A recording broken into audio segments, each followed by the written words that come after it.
Bom dia, boa tarde, boa noite. É isso aí, ó. A gente tá voltando a gravar depois de um certo tempo, né? Tanto eu quanto o Sergião estávamos aí atrapalhados com compromissos, compromissos profissionais, compromissos pessoais, enfim, mais profissionais do que pessoais, né, Sergião?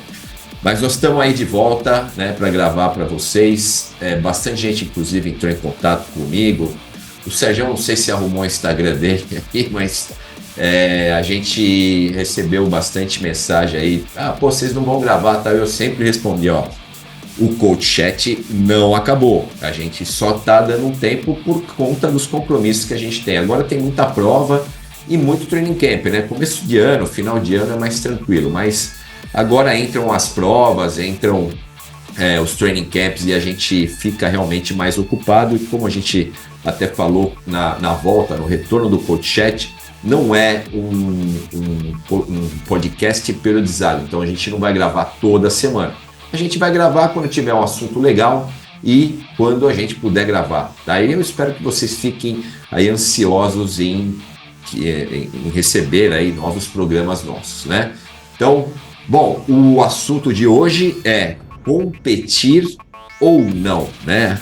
A competição, ela faz bem ou não? É legal a gente incluir mais ou menos competições, né, na preparação, enfim. Vou começar aí já falando, inclusive, a pergunta, né, que é a pergunta do nosso podcast hoje. Sergião, vamos lá, você que vai falar do triatlon e depois eu vou falar do ciclismo. É legal competir para uma boa preparação no triatlon? Fala pessoal, legal estar de volta aí. Mais uma vez, a gente andou viajando um pouquinho aí, mas estamos aí em vários eventos. Bom, vamos lá direto ao assunto. Cara, a visão competir é legal, né? Eu acho que muitos de nós aqui começamos o esporte do triatlon para competir, né? Para a gente conseguir aí conquistas pessoais aí, ou seja, desafios, qualquer que seja o motivo aí. A gente gosta de se testar de uma forma ou de outra. Então, o que eu falo para meus atletas, né? O competir é fun, né? Então, eu acho que a gente, dentro do possível, tem que competir o máximo que der, né? E uma coisa super importante, que talvez a gente fale um pouquinho mais em detalhes nesse podcast, é que eu nunca acreditei nisso, né? Mas ainda é bom reiterar ainda mais o que vocês têm visto aí, até para os atletas de pontos profissionais, é que hoje não existe mais aquela divisão entre o atleta de curta distância e o atleta de longa distância, né? Os atletas hoje em dia fazem todas as distâncias e eu sempre incentivei meus atletas a fazerem a prova que tiver. Eu tenho uma atleta minha, que eu estava conversando com ela ontem, que ela vai fazer o Ironman do Canadá e estava tentando achar alguma prova para ela fazer, estava tentando achar um 70.3 e não conseguiu algum que dê certo com o horário dela, né? O itinerário dela de trabalho e viagens. Então, ela vai acabar fazendo um olímpico mesmo, uma prova que tiver. Na verdade, é uma coisa que eu sempre incentivo os atletas. Eu acho que se for programado de uma forma adequada, não interfere na performance do atleta. Logicamente, né? Você tem uma prova mais longa, um Ironman, você não vai querer fazer 2, 3 Ironmans perto, logo antes dessa prova principal. Isso vai ter um efeito. Mas, sendo bem planejado, eu não só acredito que seja uma boa ideia, como eu recomendo, porque também é bom para tirar de muitos aí a ansiedade. E também que eu falo, né? Tirar um pouco a poeira aí da bike, a poeira aí do próprio corpo aí, de fazer um treininho de intensidade mais forte um pouco. Ô Sergião, cara, você falou um negócio que na minha época, né? Para quem não sabe, aí, nunca ouviu nenhum podcast nosso, eu competi no triatlo, né? Fiz Ironman de 2007 a 2009 e na minha época os grandes eram Mark Allen e Dave Scott, que começaram em provas mais curtas, mas naquela época eles só faziam as provas longas. Então quer dizer que essa história mudou, né? E uma outra pergunta. Esses caras hoje, você prioriza a prova longa para fazer uma prova curta ou o inverso? Você prioriza uma prova curta, aliás, como preparação você coloca uma prova curta para fazer uma prova longa? Porque, pô, se os caras hoje não têm essa especialidade, eu fico imaginando, né, qual a carga que você tem, né, o quanto carrega o cara uma prova longa para você competir numa prova curta. Então, eu não consigo ainda ver, né, essa lógica, né, de preparação. Então, acho que é legal você falar sobre esse ponto. Putz, foi uma ótima ideia que você falou, porque eu acho que isso é importante o pessoal entender, né? O que que acontece, né? Se você pensar pelo lado de sistemas energéticos que precisam ser trabalhados, logicamente, uma prova curta tem um planejamento aí, um sistema energético que a gente se trabalha diferente de uma prova longa, né? Então, se você é um atleta de curta distância, por exemplo, a gente vê muitos atletas que estão treinando para a Olimpíada de Paris agora, no momento, então eles estão deixando as provas longas mais para o final do ano, depois da Olimpíada. Mas por que que eles estão fazendo isso? Não é só pela importância que eles estão dando para a Olimpíada, mas é que o treino de longa distância ele vai naturalmente te deixar mais lento. Então, você fazer o sistema contrário, que a gente já viu alguns atletas fazendo, por exemplo, atletas que competiram. Eu lembro de um grande atleta que foi campeão mundial do Ironman, o francês, o Luc Van Lier, que ele tinha sido segundo no mundial e foi fazer. Ele fez um caminho, ele tinha sido segundo no mundial de prova de curta distância, foi para Nice, na França, e ganhou lá, depois foi para o Havaí e ganhou a prova no Havaí. E essa progressão ela é muito mais fácil de ser feita em termos de treinamento do que o inverso, né? Ele mesmo cometeu o erro de, depois que ele ter feito o Ironman, isso não foi no mesmo ano, mas se eu não me engano foi em 99 quando ele ganhou Kona, mais uma vez ele estava querendo ir para a Olimpíada em 2020, no meio, em 2020. Em 2000. Então ele foi sair da prova de longa distância e voltar para uma prova de curta distância. Infelizmente, ele fez essa transição de uma forma muito rápida e ele acabou tendo sérias contusões que acabaram acabando com a carreira dele. Porque é muito mais difícil você voltar do longa distância para o curta distância. Então, se você for fazer uma prova, você tem que pensar qual que é a tua prova prioridade. Se você é um atleta de curta distância, então não programe uma prova de Ironman antes da sua prova. Por exemplo, você não vê nenhum atleta fazendo um Ironman da Nova Zelândia para fazer uma Olimpíada em Paris ou alguma prova curta agora esse ano. Você pode até ver fazer 70,3, que hoje em dia o nível do 70,3 que o atleta faz abaixo de 4 horas é um nível tão alto que, na verdade, isso não afeta o atleta da mesma forma que afeta uma prova de longa distância. Mas o motivo é justamente esse. É muito mais difícil essa transição, né? Você fica muito lento para você voltar até aquela velocidade a nível olímpico que precisa. É um choque muito grande do sistema e que, às vezes, para muitos atletas, acabam demorando muito. A gente vê alguns exemplos aí até dos noruegueses aí que a gente viu que tiveram algumas contusões e o Alistair Brownlee, por exemplo, alguns outros que estão tendo muita dificuldade em voltar, tiveram dificuldade em voltar para a Pô, prova de curta distância. cara, eu queria até falar, eu vi uma prova do Alistair Brownlee agora recentemente, até que ele recebeu uma punição. Acho que ele saiu da área ali, foi fazer a transição, acho que a O T2. descer da bike passou da Isso, linha. exatamente. E ele recebeu a punição. E eu fiquei, assim, ó, espantado, porque ele era um fenômeno, né, uns anos atrás, e você não ouve mais falar no Alistair Brown. É impressionante. Tanto ele, não sei nem se o irmão dele também ainda está aí correndo também, mas eu falei, cara, que não posso falar decadência, né? Mas ele saiu de um nível estratosférico para um nível de atleta normal, assim, né? E ele era meio um Christian Blumenfeld da época, né? O cara que ganhava tudo, inclusive foi para prova longa, ganhou algumas provas longas, 70,3 Ironman e tal, mas hoje não ouço mais falar dele. O que aconteceu com o Alistair também? Foi isso? Esse Exatamente, é o né? problema. Isso aí é uma coisa que a gente que a gente vai até tocar aí no nosso próximo podcast aí semana que vem, né? O que a gente vai falar, né, sobre por que que é difícil treinar, né, e competir em provas longas, né, 70.3 no Ironman, no Letap, algumas provas assim.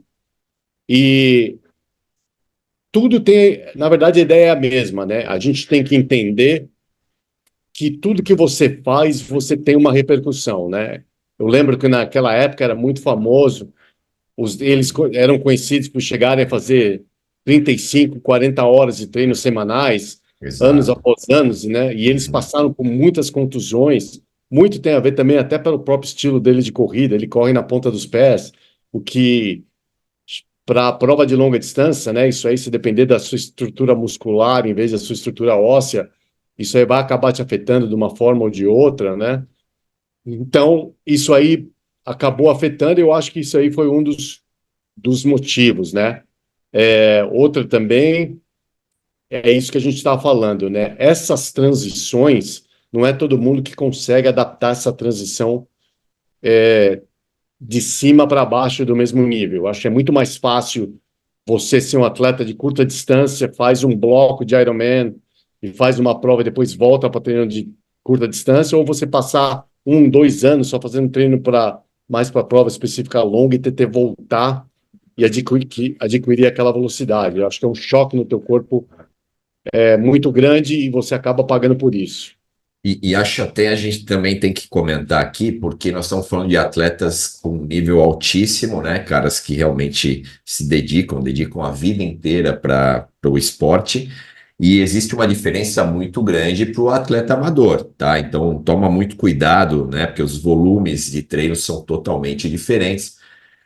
Só que a gente tem que levar em consideração, principalmente os atletas com mais idade, né, os mais velhos, passou aí dos 35, 40 anos, que os riscos de lesão, eles são maiores. Depois, né, se você trabalhar muito volume de treinamento, dependendo da prova que você escolher, os riscos, eles aumentam, né, Sérgio?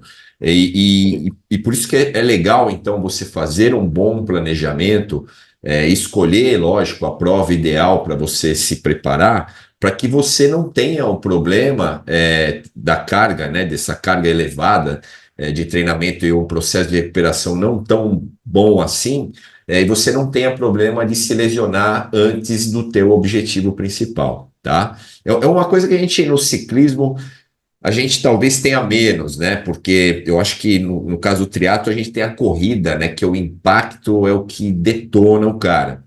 No caso do ciclismo, eu acredito que seja um pouco menos problemática essa condição da carga do treino, né? A gente consegue, até porque as competições elas têm um nível muito parecido aqui no Brasil. Se você escolher fazer uma prova em etapa, a história é outra, óbvio, aí você tem que se adaptar, fazer provas, né? E assim, fazer uma prova num dia, se recuperar, fazer uma outra prova no outro dia. Então, esse processo de recuperação também é algo que você tem que adaptar com o tempo, com training camps, enfim, com treinamentos bem específicos, tá? Eu vou falar no caso do ciclismo, e aí eu vou talvez entrar em alguns pontos que o Sérgio também vai deixar aí a opinião dele. Eu acho a competição benéfica para o resultado, tá? Eu acho que o cara que compete antes de competir no objetivo principal, ele tem um resultado melhor, tá? Isso estatisticamente falando. É preciso entender o quão benéfico é essa competição antes do teu objetivo principal. E eu falo isso por quê? Porque eu tenho atletas que, talvez por conta da parte mental não tão bem trabalhada, ele acaba sofrendo mais ou se estressando mais com a competição, tá? Isso não quer dizer que a competição antes, né, do objetivo principal não seja também um ponto de preparação mental para você, quando for competir mesmo no dia D, você competir melhor. Então, acho que tem um ponto importante, porém, precisa ver o quanto, né, de competição é saudável para esse atleta ter um resultado melhor, tá? Esse é o ponto. Eu acho que da parte física nós sabemos que é benéfico. Da parte mental, a gente tem que entender cada um dos atletas, saber o quanto isso. Eu tenho, pô, atleta que simplesmente tem aquele famoso ataque de ansiedade e o cara ele se estressa demais a ponto de a gente entender que às vezes a competição não é tão saudável assim para esses atletas, tá? Porém, como eu falei anteriormente, é um treinamento mental também, né? A competição anterior, ela é também um treinamento mental. Hoje em dia, Sérgio, os atletas, os melhores atletas do planeta do ciclismo, eu acho que já comentei isso algumas vezes. O ano passado, a gente teve o Pogacar, que competiu 45 dias no ano, e a gente teve o Luiz Leão Sanches, que competiu, foi o cara que mais competiu no ano, com 90 dias, tá?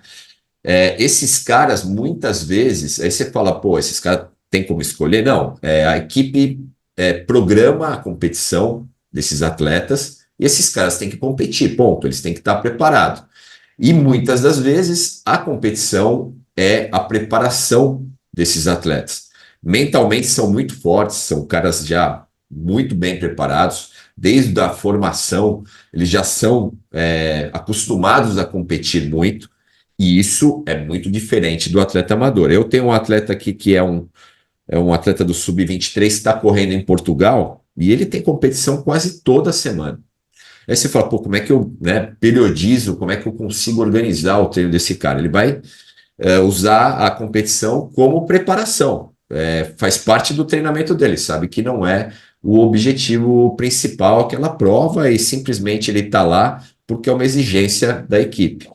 No caso do amador, que compete aí em média, né, 5 vezes por ano, alguns assim, muitos, muito menos do que isso, do que essas 5 competições, aí, lógico, a gente tem que encarar a competição de uma forma um pouco diferente, né? Tanto aquela preparatória quanto a competição principal, tá? Então, é um pouquinho bem diferente do triatlo, a gente não está trabalhando com distâncias, né? Então, pô, se preparar para um Ironman, cara, é uma carga de treino, assim, chega uma fase ali que é uma carga bem dura, bem difícil, né? Tem que estar muito bem organizado com os processos de recuperação, principalmente.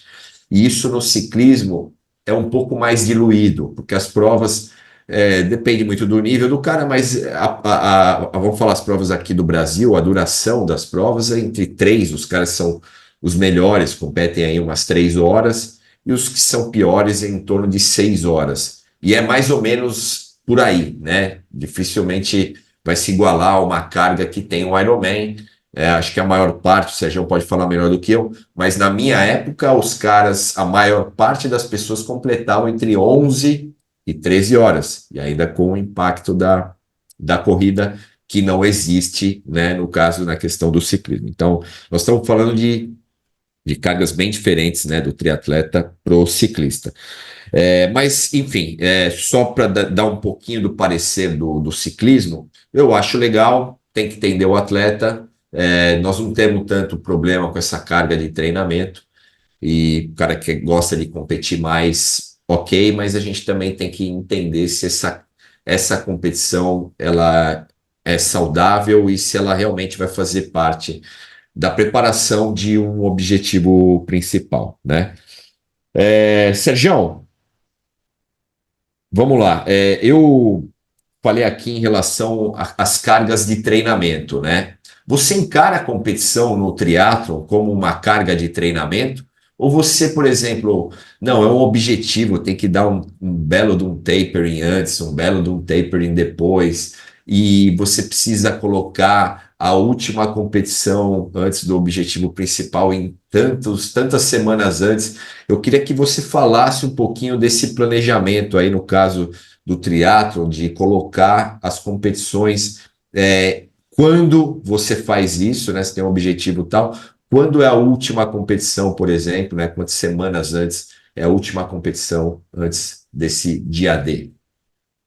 Legal, isso é uma boa pergunta. Eu acho que a gente tem que começar falando que isso vai variar dependendo do nível de fitness de cada atleta, né? Isso é uma coisa importantíssima que tem muita gente que acaba não entendendo por que que eu faço uma variação entre um atleta e outro, né? Se eu tenho um atleta que o cara está treinando consistentemente há 5, 6, 7, 8, 10 anos, é um cara que eu sei que o nível de recuperação dele é muito maior do que um cara que é meio inconsistente, ou que está voltando a treinar faz um ano ou dois. Então, isso dá uma diferença muito grande de como eu planejo, né? Porque como você frisou bem agora há pouco, é tudo relacionado à recuperação, né? Então, não só a competição em si tem que ser levada para um entendimento da parte de estresse, né? O quanto de estresse que aquela competição vai me dar, além do que a gente já comentou, né? Não o estresse físico, mas do estresse mental, mas também do estresse diretamente ligado à logística, né? Eu vou ter que pegar o avião, vou ter que pôr minha bike na mala, vou ter que pedir para minha mulher tomar conta do filho, buscar ele na escola, aquele trabalho quer dizer, toda essa parte logística que você tem que se preparar para fazer uma prova é um estresse que é muito, como eu falo, muito esquecido aí e não levado tão a sério como deveria ser pelas pessoas. Eu acho que o brasileiro ainda tem essa mania de deixar as coisas para a última hora, então acaba com esse estresse ainda sendo um nível muito maior. Porque se a gente for pensar na parte física em si, como o Ronaldo comentou, né? A parte física em si, se o atleta é um atleta bem treinado, a recuperação é rápida. Agora, o cara teve que acordar 3 da manhã para pegar o carro, para dirigir 5 horas, para chegar até lá, para tirar a bike da case, pôr, e competir, e voltar, e tem que chegar cedo, tem que trabalhar de assim. Quer dizer, tudo isso, na verdade, que gera muito mais estresse e vai deixar o atleta muito mais acabado do que a própria prova em si. Agora, em relação a, né, os ciclos de treinamento, de como é feito, né, voltando agora para a pergunta aí do Ronaldo, né, logicamente vai depender do nível de fitness do atleta, né? Eu gosto para as provas de longa distância que tenham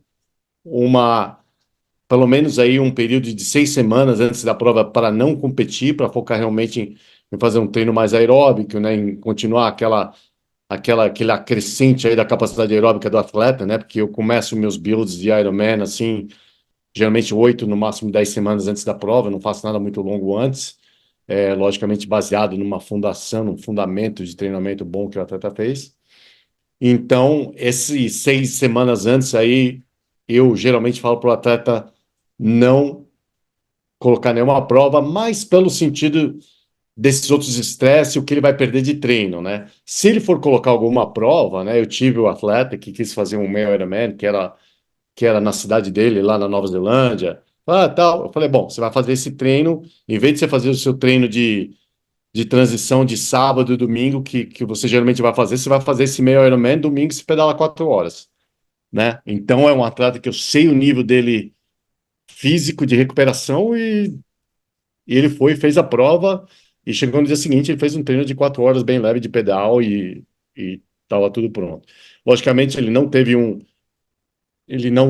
descanso grande para essa prova, ele fez um polimento de 2 dias antes, só no máximo, porque a prova foi encarada de uma prova como treino, né? E o mais engraçado, né? Como é mental esse nosso esporte, né? Tanto o triatlo como o ciclismo. Mas por que ele chegou nessa prova com o seguinte pensamento: bom, eu não estou fazendo um polimento para essa prova não tem importância, eu estou cansado, estou dentro do meu treino, meu bloco de treino para o Ironman, então eu vou lá, eu vou fazer o meu melhor, relaxado, etc. Bom, ganhou a prova, no geral amador, o cara. No geral, amador, Engraçado. boa. Engraçado como é que é mental, né? Total, Na verdade, ele total. estava com certeza mais fadigado, né? Com menos descanso, a parte física, mas mentalmente ele estava num estado de espírito tão bom que ele foi lá e fez o melhor dele e ainda foi o suficiente para ele ganhar a prova, né? Então é legal, eu acho que isso é importante para todo mundo que está ouvindo aí saber, né? Eu acho que agora deu até uma brecha para falar sobre os dois últimos atletas meus que competi no Ironman da Nova Zelândia e o outro Ironman no ano passado em Wisconsin, né? São atletas que por razões diversas não tiveram aí o tempo ou o treino ideal para a prova, né? Esse atleta na Nova Zelândia, ele, na verdade, quando ele começou a treinar, ele já estava com um probleminha na panturrilha, que ele não estava correndo. Então, ele só correu 8 semanas. Ele começou a correr 8 semanas antes do Ironman, de 0 a 8 semanas. E eu também já fui trabalhando toda a parte mental dele. E, aliás, foi esse mesmo cara que ganhou a prova no Amador, lá, no geral Amador. Legal.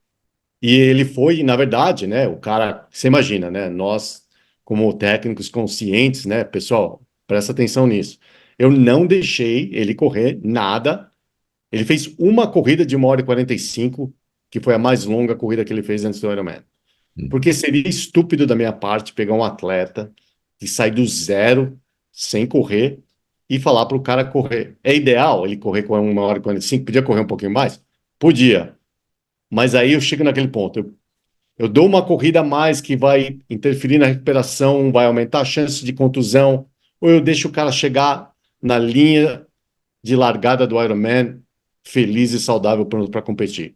Foi Exato. a segunda opção que eu peguei. E a mesma coisa aconteceu com uma atleta minha, é, que acabou ganhando a categoria dela em mais de 1 hora no Ironman de Wisconsin também. Ela não, a corrida mais longa que ela teve foi de 1 hora e meia. No caso dela, ela teve um susto aí cardíaco, que é um ataque cardíaco, tal, e a gente ficou meio com medo dela competir e foi ver os médicos, tal, no fim acabou não dando nada e ela acabou fazendo a prova e só deu para correr 1 hora e meia, também a mesma coisa, a gente fez uma coisa bem consciente e os dois me falaram a mesma coisa, que foi o que me fez ter certeza que eles estavam prontos. Eles chegaram para mim e falaram: pô, esse foi o bloco de Ironman mais Tranquilo. divertido que eu mais Divertido. consegui fazer. Eu falei, bom, Pois tá, é. eles são Pois é. prontos.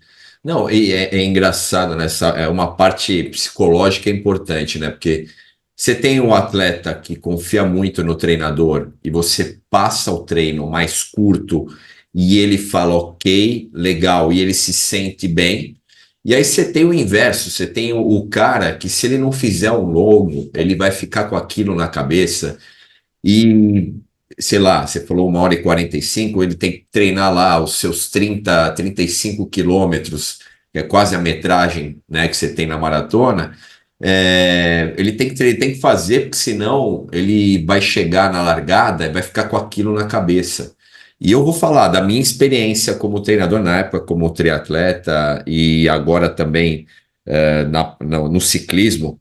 Eu vou falar para vocês que estão ouvindo, né, esse podcast. Todos esses caras que colocaram na cabeça que tinha que fazer um longo, que tinha que fazer algo que fosse muito parecido com o que eles iam fazer na prova, eu vou falar que a maioria, não vou falar todos, mas a maioria, a grande maioria, não teve o resultado que esperava na prova, tá? Então, e o que o Sergião falou, meu, de você correr, meu, descansado, tranquilo. A gente sempre fala do Z2, a gente acaba caindo no Z2 em todo o programa, né, Sérgio? É. Mas o quanto é você acreditar no programa de treinamento, você seguir, você se sentir bem no programa de treinamento, no final das contas vai ter um resultado muito mais satisfatório do que você entregar semanas de treino totalmente exaustivas, achando que você está treinando pra caramba. Ah, eu tô cansado, mas é porque eu tô treinando, tal. Legal, você tá com a cabeça boa, mas a parte física, na hora de dar realmente o retorno, ela não vai dar, tá? Então, toma muito cuidado com isso, né? Então, eu ia até falar sobre essa questão do tapering, né, ô Sérgio? Eu queria que você falasse também um pouquinho, porque a gente tem atletas que se recuperam muito mais rápido e aí a gente Uhum. consegue dar uma sequência no treinamento de uma maneira também muito mais rápida do que outros atletas. Então, geralmente, os atletas que têm menos experiência, e aí não tem, às vezes nem vê com a idade, porque eu tenho atletas que têm mais idade que se recuperam também muito melhor, porque têm muito mais experiência dentro da modalidade, né? Mas o quanto isso influencia no triatlo? No ciclismo, eu tenho atleta que compete no domingo e na quinta-feira eu já posso dar um treino estruturado que o cara responde bem. E tenho atletas que eu tenho que dar 10 dias de recuperação, a mesma prova, eu tenho que dar 10 dias de recuperação, porque senão esse cara não me responde.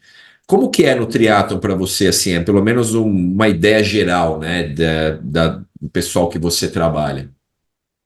Isso é muito interessante, né? Eu acho que é legal, né? O bom de a gente ser velho aí no esporte, né? Porque a gente passou aí por várias fases de conhecimento, né? Eu, quando comecei a fazer o triatlon, né? Era-se conhecido e existem muitos técnicos que praticam isso até hoje e que eu acho que vocês deveriam revisar a sua metodologia de treinamento, que dão polimentos de Ironman de 4 semanas. Eu já cheguei a fazer isso. Só Quatro que semanas? quatro Quatro semanas de semanas. polimento era assim É. antigamente, nos anos 90. Por quê? Mas isso antes da prova, né? Ele dá o 4 semanas polimento. antes já começava o Ah, polimento. tá. Mas o porquê, né? Engraçado que ninguém perguntava o porquê, né? Se você for pensar do lado aí muscular, não faz sentido nenhum Não. você fazer um polimento de 4 semanas. Mas se você for pensar no sistema fisiológico, o única razão que vem na minha cabeça, e eu gostaria, se tiver mais alguém, fisiologistas aí que estejam ouvindo, e eu adoraria discutir isso mais, porque isso é mais por experiência do que do estudo, que não tem tanta coisa assim sobre o assunto.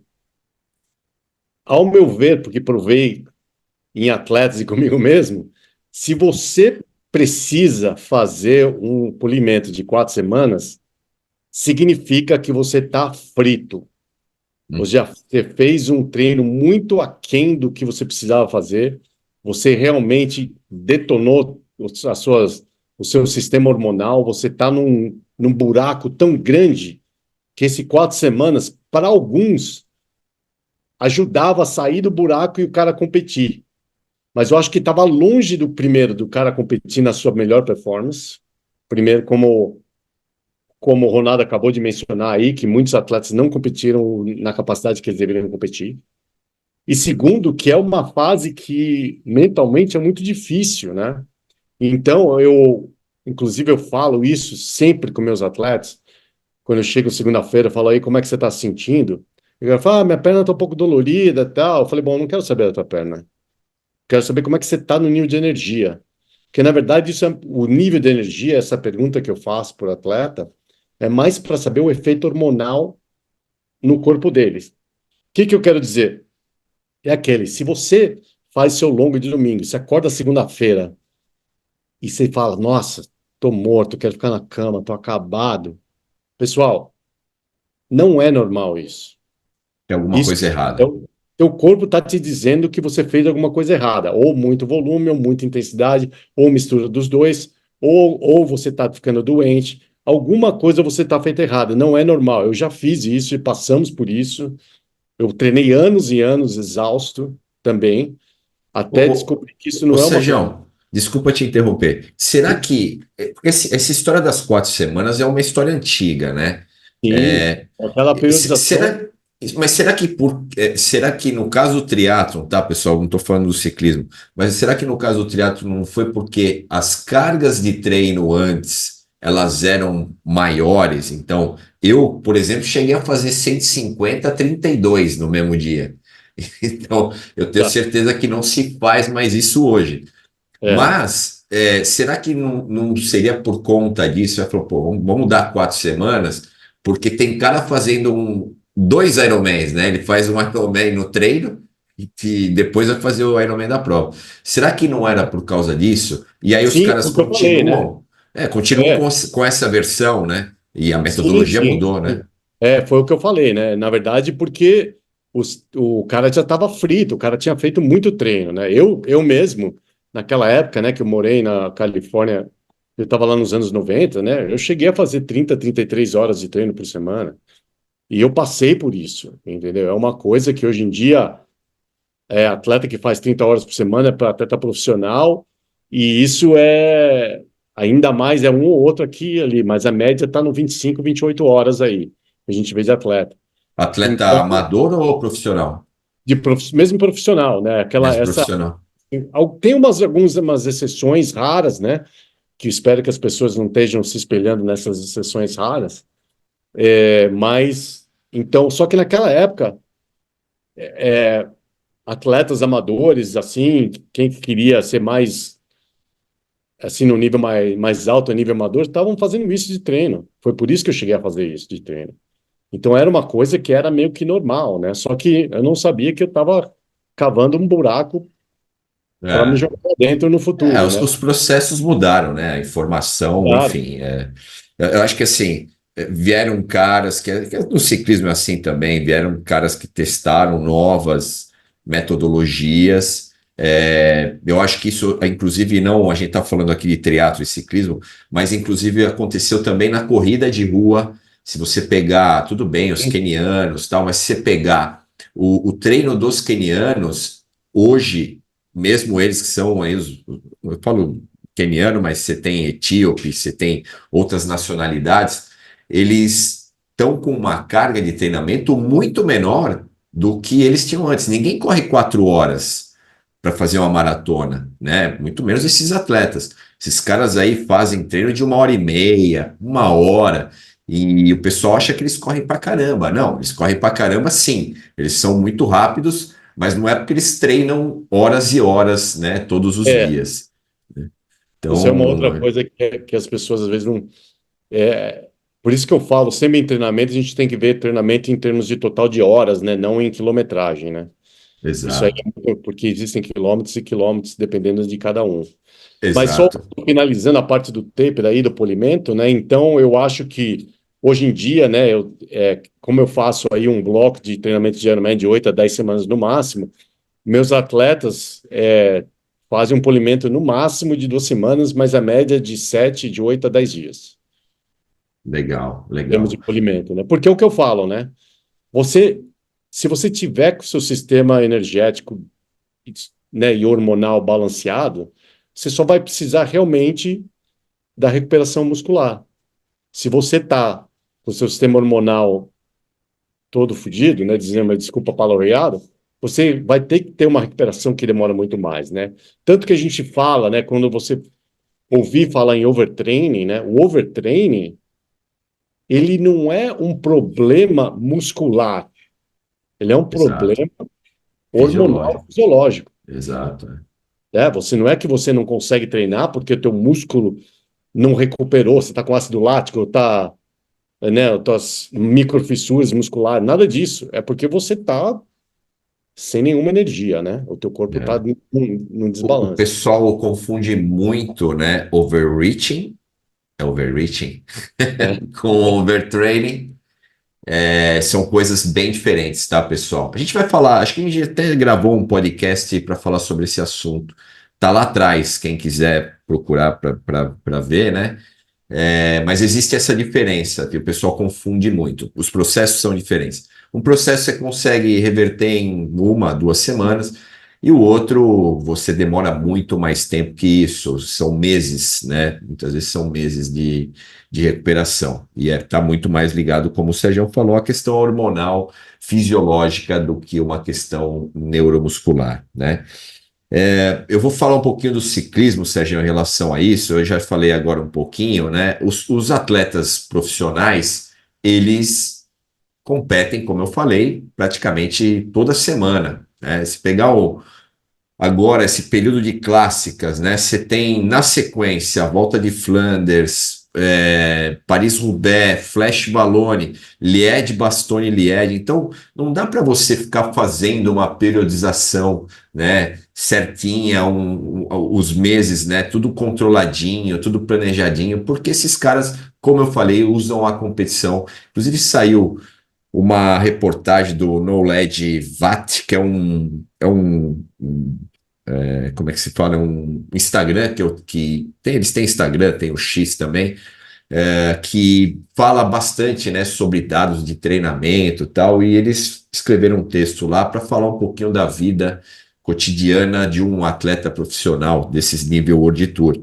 E eles falaram, uma das características desses caras é treinamento acima de 20 horas por semana, é competição como parte da preparação, enfim, tem alguns itens lá que são importantes, mas esses dois me chamaram mais atenção, né? As 20 horas que a gente já era bem sabido, hoje não só o atleta masculino, mas no feminino, elas treinam acima das 20 horas, entre 15 e 25, né, no feminino, e entre 20 e 35 horas no masculino, né? Tem cara que com a competição acaba treinando ou ficando em cima da bicicleta 35 horas numa semana. Você imagina a loucura que deve ser isso aí, né, Sérgio?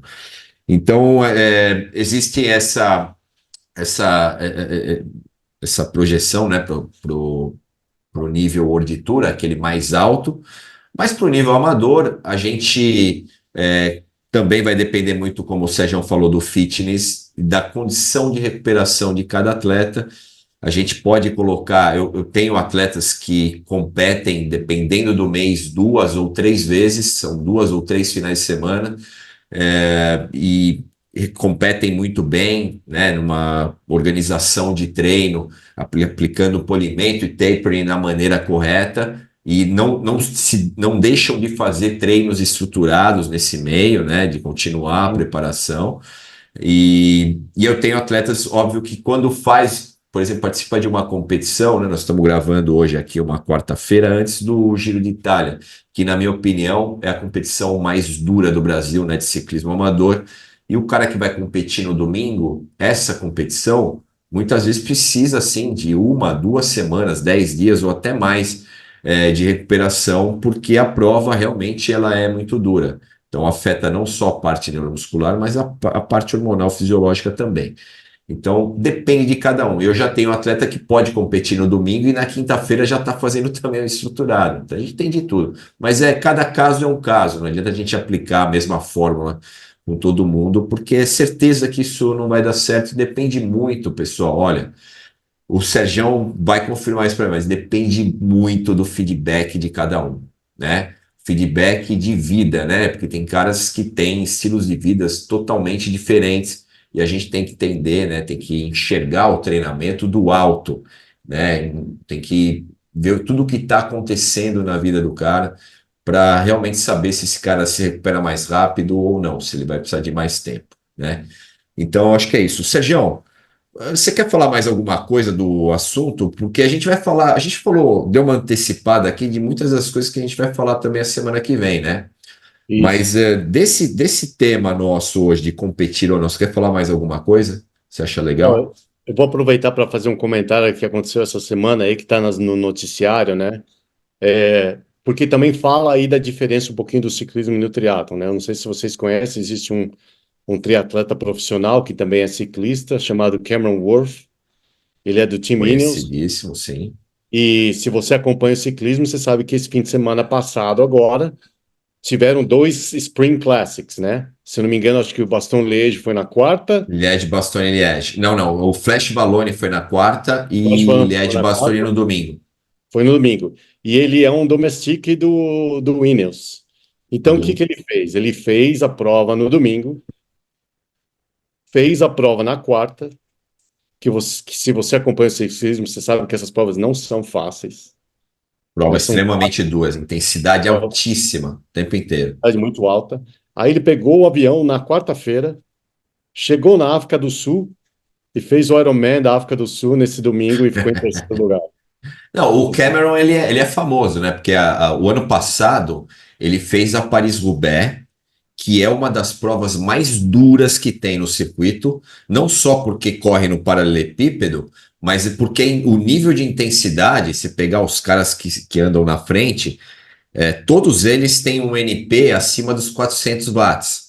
Os 10 primeiros é certeza. Você quer ficar entre os 10 primeiros, você tem que fazer NP acima de 400 watts. E ele, o ano passado, ele fez a prova e correu uma meia maratona em sequência. Ele É, largou a bicicleta lá no velódromo de Roubaix e saiu correndo 21 quilômetros. Ele é bem famoso já, né? Ele é. quer dizer que ele fez um Ironman na quarta-feira. Ele fez o Ironman no domingo, é. Na quarta ele pegou o avião depois da prova, literalmente Aham. no dia da prova, depois pegou o avião, foi para a África do Sul, da Europa, para a África do Sul, e fez um Ironman lá. Mas o que que isso diz pra gente, né? Logicamente, além do cara ser casca grossa, eu acho que é uma coisa que é importante, que acontece, que é muito comum no ciclismo e que não é tão comum no triatlo, a não ser que o cara seja um triatleta de curta distância, é justamente a naturalidade que esses atletas encaram a parte competitiva, né? Sim, Como o Ronaldo estava falando aí, o ciclista, né? Ainda mais eles que são domestiques, eu acho que a diferença é grande aí entre o GC e o domestique. Os caras estão acostumados a competir toda hora. Então, eles estão acostumados com a viagem, com a intensidade, com a pressão, com ansiedade. Então, nada disso afeta esses caras mais. Então, aí falando no assunto de hoje, que eu queria encerrar falando isso, quer dizer, você também, quanto mais você compete, mais acostumado você fica mentalmente e fisicamente com eventos de competição. Então, para ele, exato. nesse caso, né, eu acho que é o que acontece, né, que eu falo até em relação a treinamento para meus atletas, eu falo do jeito que você tem que encarar o treinamento é ligar no piloto automático, né? Tenho atletas que têm dificuldade disso. Eu falo, você não tem que ficar pensando no treino de amanhã, no que vai acontecer. Você tem que ligar o piloto automático, olhar, vou nadar, vai para a piscina, nada, vou pedalar, vai bicicleta e pedala, vou correr. Você não pode gastar energia e estresse se preocupando no tipo de treino que você vai ter que fazer, senão você nunca vai conseguir ficar num, no estado mental aí de No desestressado, como é o famoso caso dele. flow, né? No famoso flow, né? Exato. Ser Um cara como esse, né? concentrado, O Cameron né? Ward, fosse um cara que ficasse com ansiedade, coisa de treinamento, você acha que ele ia conseguir fazer isso? Não, de Esse deve ser o forma já cara tinha. mais relaxado que existe no Já, mundo. já devia estar no burnout, assim, há muito tempo, pelo que ele faz. Não, mas Imagina com ele. a perninha frita que ele devia estar nessa quarta-feira, o cara Não, entrou no avião. assim, uma coisa é certa, ele é fora da curva, tá? Porque é lógico que não é todo atleta que faz isso. Mas, assim, a maior parte, pelo menos no ciclismo, e eu não sei como que é a formação no triatlon, né? Mas no ciclismo já é meio cultural. O atleta compete muito desde cedo. Então, a Exato. formação do ciclista é esse profissional, né? Porque tem uma diferença grande também, né, Sérgio? Você tem os caras que, desde a formação, competem bastante, treinam já no nível que é o nível que eles precisam para competir no nível World Tour. E você tem os atletas, no caso, os amadores, que tem caras que começam até mais tarde, 35, 40 anos. E esses caras talvez mentalmente não estejam ainda tão bem preparados para a competição, né? Talvez esse evento da competição seja algo até meio natural ele ficar ansioso. Se você é ansioso por natureza, se você começou no esporte depois já de um certo tempo, é normal que você fique ansioso, porque você não foi acostumado, você não foi educado, né, de uma maneira que a competição seja algo natural para você. Então, isso é normal. Então, como o Sérgio falou, talvez a competição, você competir mais vezes, te ajuda a você, quando você tiver o dia D, quando você realmente for para o objetivo principal, a você encarar isso de uma forma mais natural. E eu falo uma outra coisa, tá, pessoal? Não é mal nenhum. E aí, tenho certeza que o Sergião faz isso. Eu estou agora até fazendo uma pós em neurociência, porque é parte fundamental a preparação mental também, tá? Todo mundo fala, ah, não, é questão, você tem questões técnicas, questões físicas para resolver. Mas e a parte mental, que pode influenciar você negativamente, positivamente, de uma maneira muito ampla, que você às vezes nem imagina, se você é um cara tudo bem, mais descolado, mais tranquilo, como os dois que o Sérgio citou aqui, né, os triatletas que foram lá na Nova Zelândia e tal, mas a gente tem atletas que, e eu falo talvez a maioria sejam pessoas mais ansiosas, que usam até o esporte para melhorar, essa condição no dia a dia, mas na hora de competição, na hora de competir, essa questão ela aparece de uma maneira bem profunda. E aí é importante você resolver com um treinador que se preocupe também com a questão mental. Se for o caso, até um psicólogo do esporte, por que não? Já se fala muito nisso, né? A gente já tem até vários estudos que falam da importância do trabalho mental, seja através do psicólogo ou de um treinador que saiba lidar bem com essa situação, tá? Então, se isso te incomoda, vale a pena você também trazer uma solução para esse ponto, tá? Sergião, estamos terminando, talvez até um pouquinho, não sei se um pouquinho mais curto hoje, mas, cara, achei o papo legal hoje, né? O que você achou? Foi ótimo de poder. Eu acho que é um assunto que é legal todo mundo saber aí, o atleta e o treinador, né? Tem um pouco de uma visão que a gente tem aí até algumas coisas diferentes. E eu acho que a gente quer passar a mensagem de que a maioria de nós, né, que entrou tanto no esporte do triatlo como no ciclismo, a gente tem que sempre lembrar do qual foi o motivo inicial que nos fez entrar nesse esporte, né? É curtir o momento, né? A gente poder criar um desafio para nós mesmos e, e ter amigos e família e gente perto para apoiar a gente fazendo esse esporte, né? Então, eu acho que competir faz parte, né? Eu acho importante, mas eu também entendo atletas que gostam só de fazer a parte de treinamento e tem uma aversão à competição e não tem nada Tenho isso, bastante gente assim também, Sergião. não tem Que nada eles errado com preferem isso. só treinar, exatamente. Também não tem nada errado mesmo. Se quiser, eu tenho atletas que hoje preferem fazer um training camp de vários dias sem competição do que competir, É, né? Uma opção. talvez seja E até por essa parte mental aí, né? sim, sim, Então a gente sabe que existe, não tem.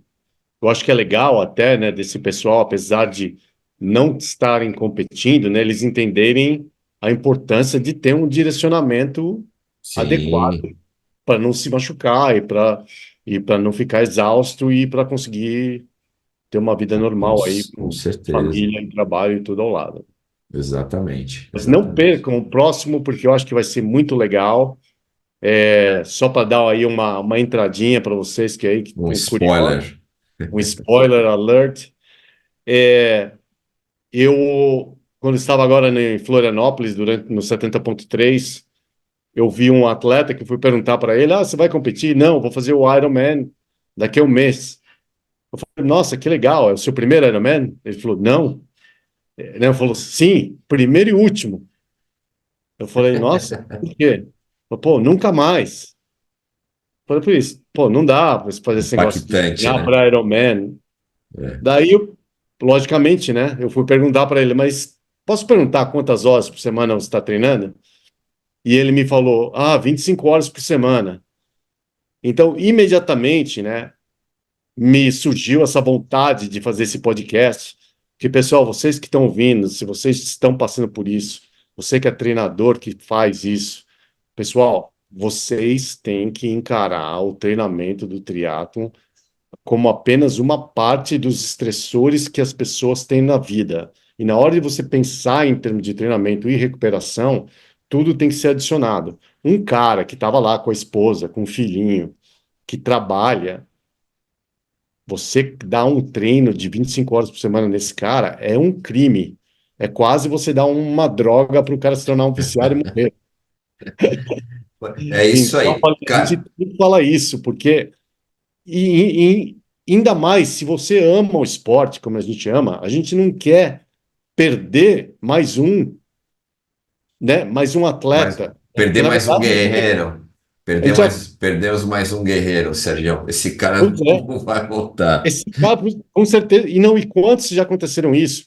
Quantos que Já. vocês conhecem que já fizeram um Ironman e falou, eu nunca mais faço isso. Se você ouvir isso de alguém, por favor, fale, não, existe uma Existe esperança, luz no fim do é túnel e possível. nós vamos dar parte dela no programa da próxima semana. Próxima semana. Assistam. Sergião, isso aí. Vai, dá sua mensagem final aí, porque senão daqui a pouco você vai contar a história toda, cara. Nós Pois vamos. é, posso contar, posso contar. Apesar que tem assunto pra caramba disso aí, né?